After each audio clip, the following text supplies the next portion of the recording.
1. Is there a body anywhere without its politics?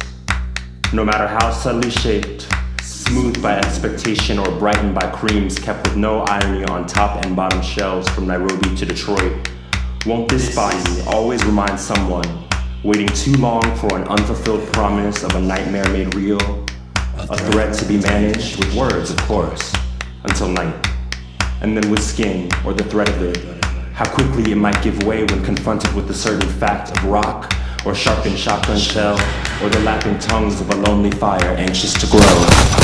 The sort of nighttime troubles which drove grandparents and mothers and young women with dreams of singing to the tenements of our cities, just as sure as they are now driven out by the inheritors of those who met their arrival with an impulse to flee. 2. This body, always moving, in celebration and in tragedy, seized on Sundays to testify or kneel humbly to rugs spread out sacred on marble floors most Friday afternoons.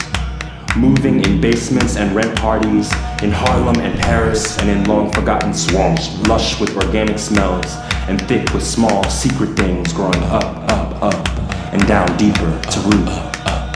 This body, in glory and in chains, taken always for a weapon or for granted or for broke, for an oil well or line item, a bounty and a curse. This body taken.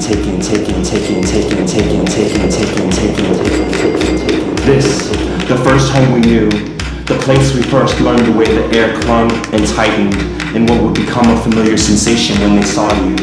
And you still had the nerve then to feel betrayed by the air, by the suddenness of its departure, an old companion known to you before on warm and private summers, in fields of dragonflies and high yellow grasses that one more sophisticated would have taken for weeds.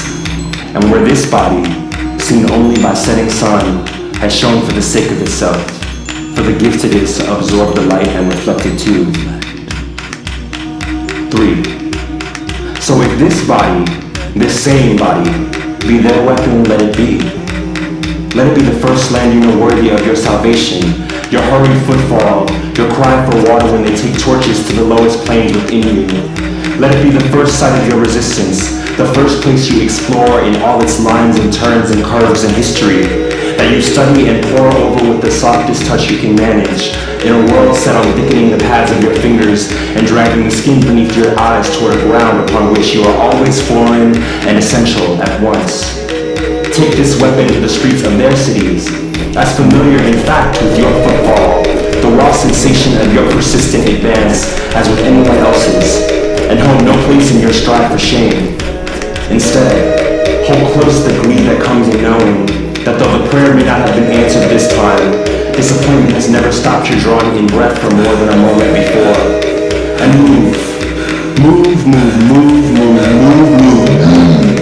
alone or in concert, in joy and in pain, until you know, in the small valley beneath your ribcage, the place where the labor of drawing in breath here is clearest, in the thick cords of your back, whose legacy, though heavy, cannot encumber live motion, and until you know, in the sweat, that on evenings where the air is rich with folks whose scent is too familiar to wrinkle the nose, and which, when the right DJ is spinning, turn shirts, silk and polyester alike into second skins, that tomorrow plays a song for you.